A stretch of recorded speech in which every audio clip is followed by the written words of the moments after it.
This is the first children's book that I attempted to write years ago. I was a volunteer at Yale Peabody Museum summer science program, and a woman who was a biology teacher at Wilbercross High School, Jean Hickey, she said to me, "Did I ever tell you the story of Habermas, the giant mountain?" And I said, "No." And she said, "Well, there's an older woman in New Haven who told me about it." And the story was different, a little bit different from what Jean knew the story to be of the sleeping giant legend.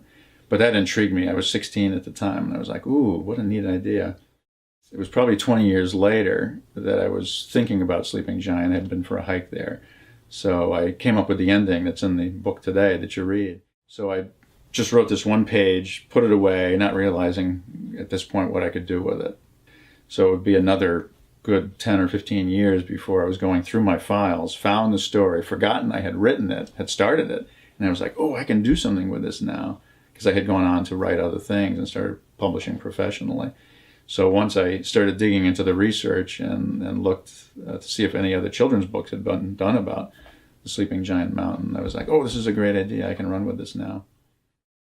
I think it's a great adventure story that's fun. I hope they take away just the memory of it. One thing I learned about a good fiction is that it's like a big stone thrown into a pond, and it makes a big splash, and then the concentric ring rides away over the water, and that's kind of the resonating effect that a story has. I mean, there's always the lesson of, how can I live better and closer to the land and respect nature, which is the Native American story, but on a personal level too, just remembering the mythology of ancient times, of people in a time before ours who didn't have advanced science. What would they think? They'd look at the landscape, for example, like a big stone in the field. How did that stone get there? Well, today we know it was glaciers deposited and dropped it there, but Native Americans wouldn't have known that. So they would come up with stories and legends about giants throwing stones at each other when they were angry, or just moving them around. So there's all different types of lessons that one can take away from the story, or just appreciating the adventure on its own. And imagining what it's like. Oh boy, imagine if there were these stone giants around today. How would we deal with them? Yeah.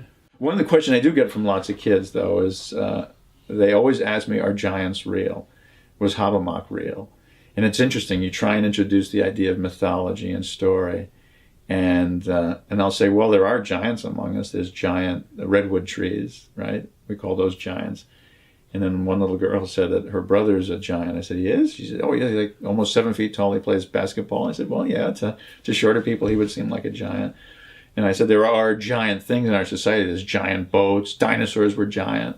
They're not around anymore. But these kind of giants, no, they were mythological, I tell them. They were stories. They were made up to make a point of some kind. So those kind of giants never existed, so we don't have to worry about that.